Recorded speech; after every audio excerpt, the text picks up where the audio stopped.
Welcome to रचित stitching with logic YouTube channel. आज हम लोग लेके आए हैं क्लास 9th का फिजिक्स का पहला चैप्टर हम लोग देख रहे हैं मोशन का एक पार्ट हो गया है कंप्लीट। हम लोग सेकंड पार्ट पे चलते हैं। Guys please like share and subscribe my channel so that I can bring more and more videos for you. Please like share and subscribe.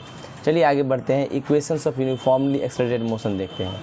पहली बात, यूनिफॉर्मली मतलब होता है हर जगह समान, equal distance travel and equal time travel. Acceleration आप जानते हैं, एक्सेलरेटेड मतलब होता है कोई बॉडी लगातार अपने स्पीड को बढ़ा रहा है, बदल भी रहा है। मोशन का मतलब जानते हैं गति होता है। इक्वेशंस का मतलब होता है कि भैया जब कोई चीज़ दो चीज़ें आपस में बराबर हो मैथमेटिकल टर्म्स के अंतर्गत तो उसको हम लोग इक्वेशन कहते हैं। देयर आर 3 इक्वेशन, 3 इक्वेशन है और इक्वेशन अलजेब्रिक इक्वेशंस टाइप के होते हैं। किसके लिए? मोशन के लिए। भाई किसका मोशन? उन बॉडीज़ का जो ट्रैवल करता है यूनिफॉर्म एक्सेलरेशन से।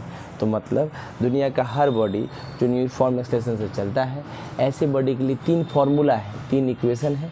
ठीक है, क्या है equation? These equations gives relationship. ये इक्वेशन रिलेशन बताता है किसके बीच? इनिशियल वेलोसिटी के बीच, फाइनल वेलोसिटी के बीच, और कितना समय लिया गया है एक्सेलरेशन के बीच, और डिस्टेंस ट्रेवल बाय बॉडीज़ के बीच। ठीक है, अब हम स्टडीज़ करेंगे इन इक्वेशन को 1 बाय 1, एक एक करके देखेंगे इन इक्वेशंस को। ठीक है, सबसे पहली बात पे हम जा रहे हैं, ध्यान से देखिएगा, एकदम इत्मीनान से देखिएगा, कभी दिक्कत नहीं होगा, ब्रेन में लोड प्रीलोड हो जाएगा। सुनिए ध्यान से। फर्स्ट इक्वेशन ऑफ मोशन क्या कहता है? पहला इक्वेशन ऑफ मोशन कहता है v equals to you plus A T. क्या कहता है? v equal to you plus A T. v का मतलब होता है फाइनल वेलोसिटी। क्या होता है? Final velocity. u का मतलब होता है इनिशियल वेलोसिटी, इनिशियल वेलोसिटी। और a का मतलब एक्सेलरेशन और t का मतलब टाइम। ठीक है, ये कैसा इक्वेशन है? मोशन का इक्वेशन क्या देता है? देखिए, इट गिव्स, ये देता है velocity acquired by a body in time t। यानी ये भी है ना, इसके बराबर नहीं ये सब है। तो कोई भी बॉडी लास्ट वाला वेलोसिटी कितना प्राप्त करता है, कितना अचीव कर लेता है टी टाइम में। मतलब कोई भी बॉडी के द्वारा चल रहा है, बॉडी चल रहा है, लास्ट में कितना वेलोसिटी अचीव कर लेगा टी टाइम में। ठीक, तो अगर तुमको जब भी पूछे फर्स्ट इक्वेशन ऑफ मोशन बताओ तो क्या कहोगे? कि sir v equals you plus A T होता है, और ये कहता है कि कोई भी बॉडी कितना वेलोसिटी एक्वायर्ड करता है, कितना वेलोसिटी एक्वायर्ड करता है टी टाइम में। बस इतना ही याद रखना है। ठीक, how much velocity is acquired by a body in time T, यानी पर्टिकुलर समय में कितना वेलोसिटी हो जाए, ख़त्म बात। चलिए डिराइव करते हैं। आप जानते हैं कि इनिशियल वेलोसिटी u होता है, और एक्सेलरेशन को a ले लेते हैं, टाइम को स्मॉल t ले लेते हैं, और फाइनल वेलोसिटी v हो जाएगा। तो एक्सेलरेशन का फॉर्मूला था change in velocity upon time taken. Acceleration क्या है? Final velocity initial velocity upon time taken, a v minus you by T. इसको क्रॉस मल्टीप्लाई करी, v बराबर यू प्लस ए टी आ गया। ठीक है, u जो है initial velocity, v final velocity, और a acceleration, t time taken. Right, तो दिक्कत देखिएगा ध्यान से। ये इक्वेशन है v equals you plus A T, इसको हम लोग फर्स्ट इक्वेशन ऑफ मोशन कहते हैं। यानी पहला इक्वेशन है किसका? मोशन का। And it is use to find out, इसका इस्तेमाल हम लोग तो कहता है कि equation v equals to you plus A T is known as the first equation of motion. इसको फर्स्ट इक्वेशन ऑफ मोशन कहते हैं। And it is use to find out the velocity, ये फाइनल वेलोसिटी कितना एक्वायर्ड किया गया है body के द्वारा टी टाइम में, उसको निकालता है। द बॉडी हैविंग, जिसका शुरुआत का वेलोसिटी क्या होगा? u, और उसके यूनिफॉर्म एक्सेलरेशन क्या होगा? a। वास्तव में ये इक्वेशन के पास 4 वैल्यू है, एक v है, एक u है, एक a है, और एक t है। अगर कोई भी 3 वैल्यू आपको जानकारी में है, चौथा आप वैल्यू कैलकुलेट कर सकते हैं by paying due attention to the sign of acceleration. लेकिन आप ध्यान रखिएगा, एक्सेलरेशन का साइन पॉजिटिव दीजिएगा, नेगेटिव दीजिएगा अकॉर्डिंग टू सिचुएशन। ठीक है, ये this equation can also be applied to the problems retardation, क्योंकि इस इक्वेशन का इस्तेमाल रिटार्डेशन के क्वेश्चन बनाने के लिए भी करते हैं। तो पहला इक्वेशन मोशन का क्या था? v equals to you plus क्या देता है? Velocity acquired by a body in time. बोलो क्या देता है? The body of required to time taken. चलिए, तो कहता है कि कोई भी बॉडी कितना वेलोसिटी एक्वायर करेगा टी टाइम में। इसका मतलब है कोई गाड़ी चल रहा है, शुरुआत में उसका स्पीड कुछ है, अंत का स्पीड कितना हो जाएगा कोई समय लिया तब, यानी किसी समय के अंतर्गत कितना उसका फाइनल वेलोसिटी हो जाएगा। ठीक है, सेकंड इक्वेशन मोशन का देखिएगा ध्यान से। देखिए second equation of motion, second equation of motion का नाम है s equals to U T plus half A T square. बोलिए S equal to ut plus half at square. यहाँ देख के ही बोल सकते हैं आप अगर दिक्कत हो तो। s equals to U T plus half A T square.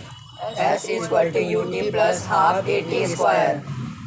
ये क्या देता है? डिस्टेंस, क्योंकि s होता है डिस्टेंस। क्या होता है? Distance. तो डिस्टेंस कितना ट्रेवल किया गया है कोई बॉडी के द्वारा टी टाइम में।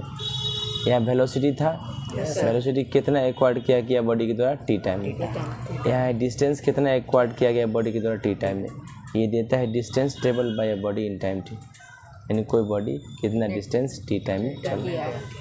तो जैसे ही क्वेश्चन देखेगा, क्वेश्चन में ऐसा कुछ रहेगा जिसमें कहेगा find the velocity of a body in 4 second, तुम तुरंत v बराबर u प्लस ए टी लगा दोगे। क्यों?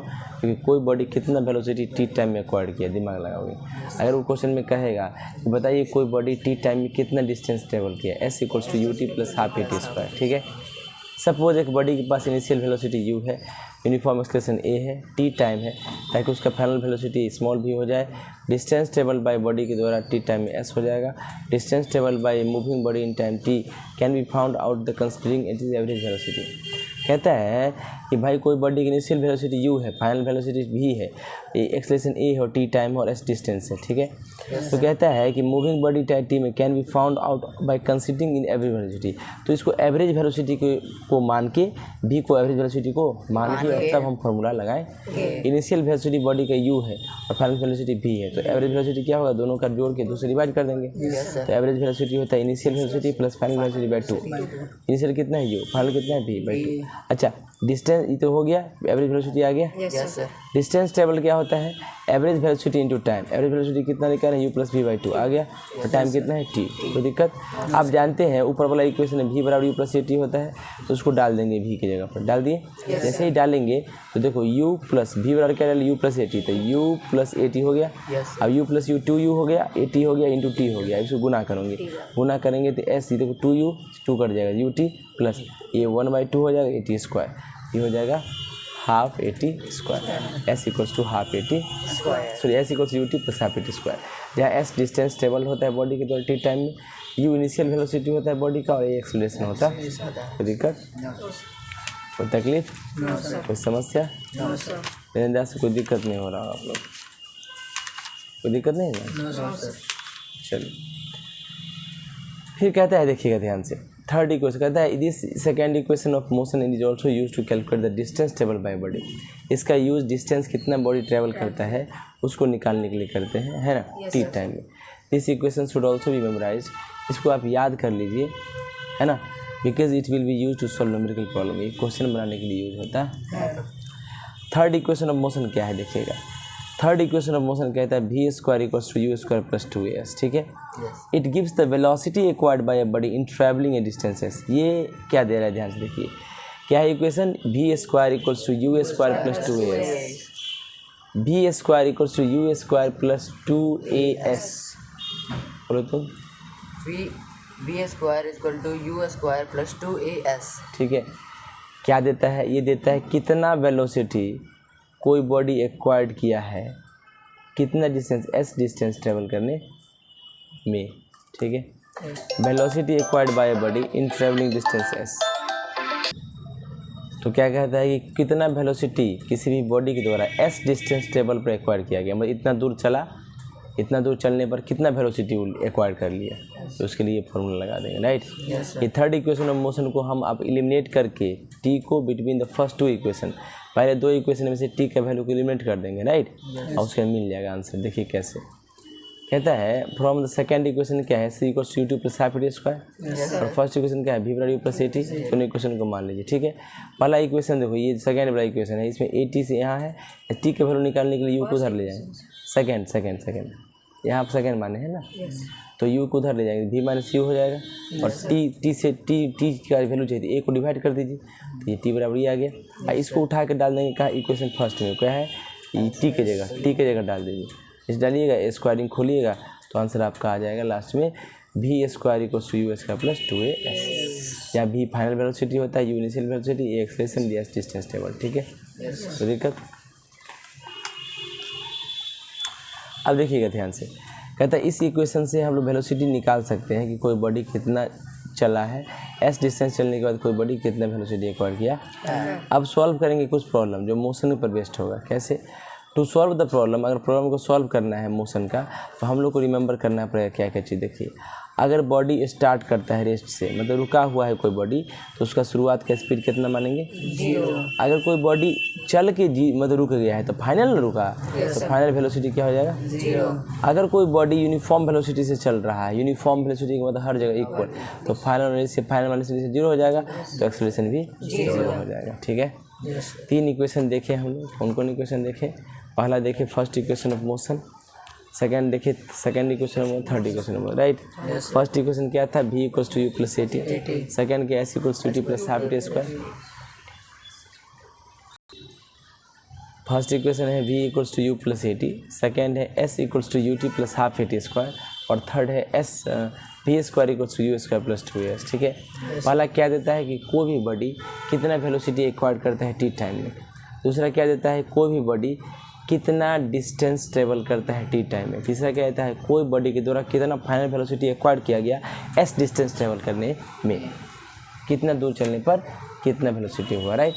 अब इसमें बहुत मेन क्वेश्चन है, न्यूमेरिकल है, जो आपको बनाना है। आप जानते हैं कि सारा न्यूमेरिकल हम सॉल्व कराएंगे, इसका कोई भी दिक्कत आपको नहीं होगा। ठीक है, आप उसको सॉल्व करने का प्रयास खुद से करें। पहले सारा क्वेश्चन हम बोर्ड पे कराएंगे, ठीक है, और यूट्यूब पे लेक्चर में कराएंगे, ठीक है ना। अब हम लोग देखने जा रहे हैं ग्राफिकल रिप्रेजेंटेशन। क्या देखने जा रहे हैं? Graphical representation. भाई मोशन में जितना भी हम कॉन्सेप्ट पढ़े हैं उसको क्या ग्राफ से भी दिखाया जा सकता है? अगर दिखाया जा सकता है ग्राफ से तो कैसे, देखिएगा ध्यान से। अब हम डिस्कस करेंगे अलग अलग टाइप के ग्राफ जो बेस्ट होगा कैलकुलेट करने के लिए। भाई स्पीड कहो या वेलोसिटी, बात इक्वल, ठीक है ना। स्पीड वेलोसिटी कैलकुलेट करने के लिए, दिखाने के लिए, एक्सेलरेशन दिखाने के लिए, क्या दिखाने के लिए? एक्सेलरेशन। और डिस्टेंस कितना ट्रेवल किया कोई बॉडी के द्वारा, उसको दिखाने के लिए ग्राफ ड्रॉ करें। एक बहुत इंपॉर्टेंट पॉइंट रिमेंबर करने की बात है यहाँ पे, क्या?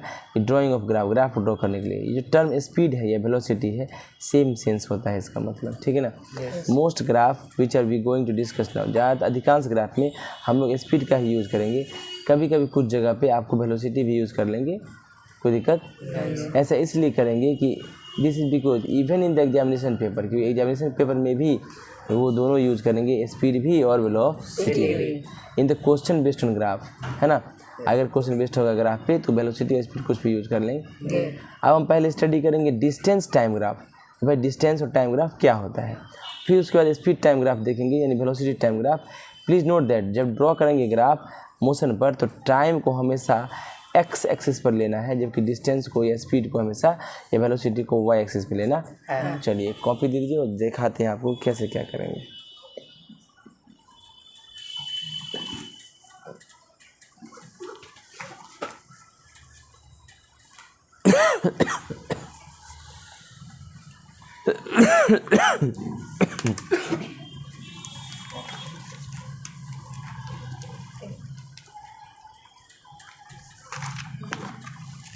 देखिए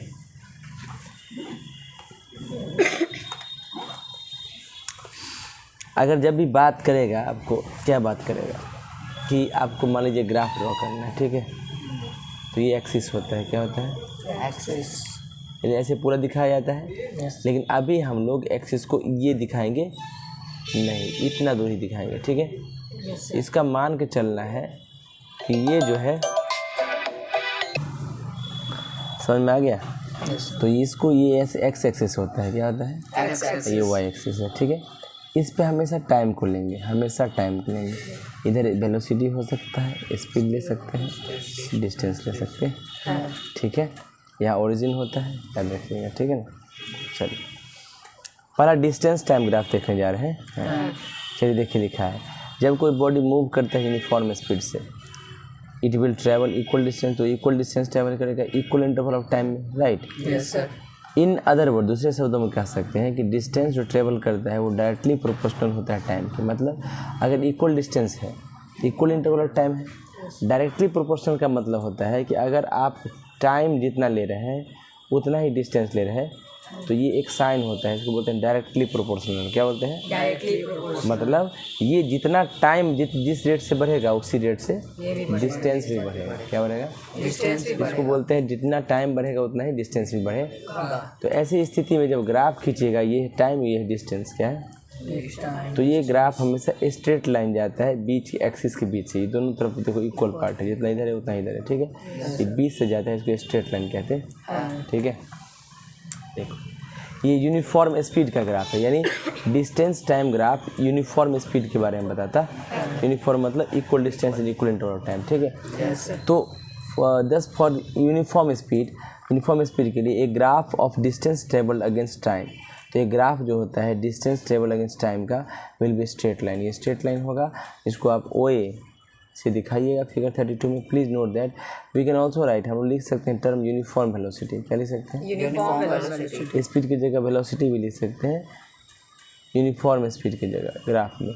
वी कैन नाउ कह सकते हैं कि डिस्टेंस टाइम ग्राफ जो होता है बॉडी का, जो मूव करता है यूनिफॉर्म स्पीड से, वो हमेशा स्ट्रेट लाइन होता है। हम तुमसे पूछेंगे कि distance time graph uniform speed या वेलोसिटी का कैसा होता है, तुम बोलोगे स्ट्रेट लाइन, राइट। अच्छा देखो, इसको डॉट लाइन से दिखाया गया है, राइट। तो कहता है, दूसरे शब्दों में कह सकते हैं कि straight line graph between distance time tells that, ये बताता है कि बॉडी मूव कर रहा है with uniform speed. Distance time graph मतलब दो तरह का शब्द है ये। अगर distance time graph uniform speed का कैसा होता है, स्ट्रेट लाइन। दूसरा शब्द, अगर यूनिफॉर्म स्पीड का ग्राफ स्ट्रेट लाइन है या distance time graph straight line है, इसका मतलब बॉडी यूनिफॉर्म स्पीड से चल रहा है। दोनों सेम बात है, उल्टा सीधा एक समान, 3 अक्षर का मेरा नाम। देखिए ध्यान से, स्लोप जो होता है, स्लोप मतलब होता है ढाल। ढाल क्या मतलब होता है, कितना झुका हुआ है, कितना ये बेंड है, ये कितना बेंड है, राइट, ठीक है। स्लोप जो होता है डिस्टेंस टाइम ग्राफ का, वो बताता है स्पीड किसका, बॉडी का। ये इंपॉर्टेंट पार्ट क्या है, डिस्टेंस टाइम ग्राफ का जो स्लोप होता है वो क्या बताता है, स्पीड बताता है। इसको याद रखिएगा, क्वेश्चन सारा बनेगा इससे, ठीक है। कोई दिक्कत? सो तो हम कह सकते हैं distance time graph of a body can be used, इसका मतलब calculate the speed of a body. तो अगर स्पीड बॉडी का कैलकुलेट करना है आपको, तो आप डिस्टेंस टाइम ग्राफ का यूज़ कर सकते हैं, ठीक है। चलिए, to find the speed from the distance time graph, अगर डिस्टेंस टाइम ग्राफ से स्पीड पता करना चाहते हैं बॉडी का, we take any point a, हम कोई पॉइंट ए स्ट्रेट लाइन पर ले लेंगे। मान लीजिए एक पॉइंट ले लिए, फिगर 33 में देख सकते हैं, एक परपेंडिकुलर ऊपर से ड्रॉ कर देंगे नीचे की तरफ। ये परपेंडिकुलर हो गया टाइम एक्सिस के ऊपर, परपेंडिकुलर ड्रॉ कर दिए। इट इज़ क्लियर दैट कि ए बी जो है ये रिप्रेजेंट करेगा डिस्टेंस, क्योंकि ये ऐसे डिस्टेंस गया है तो ये डिस्टेंस दिखाएगा। कोई बॉडी के द्वारा कितना टाइम में, ओ बी टाइम में, कितना टाइम में, ओ बी टाइम में, interval represent by O B, right. अब हम कह सकते हैं क्या, ये स्पीड जो होता है, क्या स्पीड जो होता है वो डिस्टेंस टेबल अपन टाइम टेकन होता है। तो इस केस में स्पीड कितना, डिस्टेंस स्पीड निकालने के लिए डिस्टेंस कितना लेंगे, ए बी, और स्पीड कितना लेंगे, टाइम कितना लेंगे, ओ बी। तो देखिए अब हम जानते हैं कि डिस्टेंस ओ सी है, डिस्टेंस कितना है, देखो अच्छा जो ए बी है वही तो ओ सी है, ये दोनों तो ए बी की जगह ओ सी ले सकते हैं, ले लेते हैं। देखिए जो इनफैक्ट वास्तव में एक ए बी के बराबर होगा तो ओ बी ले लेंगे टाइम के रूप में। तो जब डिस्टेंस ए बी डालेंगे और टाइम ओ बी डालेंगे तो स्लोप क्या हो जाएगा, A B by O B, sorry speed क्या हो जाएगा, A B by O B. तो A B by O B जो है इसको हम स्लोप या ग्रेडियंट कहते हैं। स्लोप या ये ढाल है, कितना झुकाव है ग्राफ का वो है। Therefore in distance time graph में अगर यूनिफॉर्म स्पीड है, क्या है, स्पीड जो है बॉडी का, वो स्लोप जो है वो ग्राफ का दे देता। अगर डिस्टेंस टाइम ग्राफ है तो उसका स्लोप निकाल लीजिए, स्पीड पता चल जाएगा, ठीक है। दूसरे शब्दों में कह सकते हैं the slope of a distance time graph का जो स्लोप होता है वही स्पीड बताता है। We can use a distance time graph of a body to find the value of speed. कहता है कि हम लोग डिस्टेंस टाइम ग्राफ का इस्तेमाल करते हैं बॉडी के स्पीड पता करने के लिए। All that we have to do, हम लोग को सब बस इतना करना है, to find out the slope, अगर स्लोप को फाइंड आउट करना है ऑफ डिस्टेंस टाइम ग्राफ जो दिखाया गया है, जो वही देता है किसका, स्पीड, किसका, बॉडी का। तो स्लोप क्या दे देगा, स्पीड दे देगा बॉडी का, ठीक है। हम लोगों ने क्या देखा कि स्पीड जो होता है बॉडी का यूनिफॉर्म होता है तो distance time graph straight line होता है। Yes sir. स्पीड अगर यूनिफॉर्म होता है, स्पीड अगर यूनिफॉर्म होता है तो डिस्टेंस टाइम ग्राफ का स्पीड यूनिफॉर्म होता है, स्ट्रेट लाइन ग्राफ आता है, राइट। Yes sir. अगर बॉडी का स्पीड नॉन यूनिफॉर्म होगा तो ग्राफ जो है डिस्टेंस टाइम ट्रेवल और टाइम टेबल के बीच एक कर्व लाइन होगा, जिसको ऐसे ग्राफ को भी ऐसा मान लो, कोई भी ग्राफ ऊपर की तरफ उठा है चंद्रमा की तरफ, ठीक है, इसको पैराबोला बोलते हैं। क्या बोलते हैं? पैराबोला। तो ये हमेशा पैराबोलिक होता है या कर्व लाइन होता है, कर्व लाइन है, पैराबोला है, ठीक है। जैसे फिगर 34 में दिखाया गया। हम लोग क्या कंक्लूजन मिला ऊपर से, अगर distance time graph straight line बताता है तो पक्का यूनिफॉर्म स्पीड होगा। अगर डिस्टेंस टाइम ग्राफ बॉडी का कर्व लाइन है तो पक्का नॉन यूनिफॉर्म स्पीड होगा। तो क्या कर सकते हैं, देखो distance time graph non uniform है। हम जानते हैं कि जब कोई बॉडी मूव करता है नॉन यूनिफॉर्म से तो उसका मोशन जो है उसको एक्सेलरेटेड कहते हैं। बात सही है? नॉन यूनिफॉर्म को एक्सेलरेटेड मोशन कहते हैं, नॉन यूनिफॉर्म को एक्सेलरेटेड मोशन कहते हैं। तो कर्व लाइन OA जो है, OA 34 में वो भी रिप्रेजेंट करेगा डिस्टेंस टाइम ग्राफ बॉडी का जो मूव कर रहा है एक्सेलरेटेड मोशन से, ऊपर की तरफ बढ़ रहा है, एक्सेलरेट कर रहा है, ठीक है। अगर डिस्प्लेसमेंट टाइम ग्राफ ड्रॉ करें, क्या करें, डिस्टेंस की जगह कह रहे हैं डिस्प्लेसमेंट, तो भाई specially it will be specially represent, तो वो खास रिप्रेजेंट करेगा, स्पीड की जगह क्या लिख देंगे, एग्जाम्पल। अगर displacement time graph moving body का स्ट्रेट लाइन होगा तो पक्का यूनिफॉर्म वेलोसिटी होगा। अगर स्पीड टाइम ग्राफ में मूविंग बॉडी में डाल दीजिए सेम, स्पीड टाइम ग्राफ की जगह वेलोसिटी टाइम ग्राफ लिख दीजिए, सेम हो जाएगा। तो so whether we write speed time graph, अगर हम स्पीड टाइम ग्राफ लिखे या वेलोसिटी टाइम ग्राफ लिखे तो इसका मतलब लगभग सेम ही होता है, ठीक है। आज लेक्चर में इतना ही रखेंगे, बहुत सारा न्यूमेरिकल है, आप लोग करके लाइएगा, ठीक है ना, और इसको याद करके रिमेंबर करके आइएगा, ठीक है। Thank you so much, please like share subscribe my channel, thank you.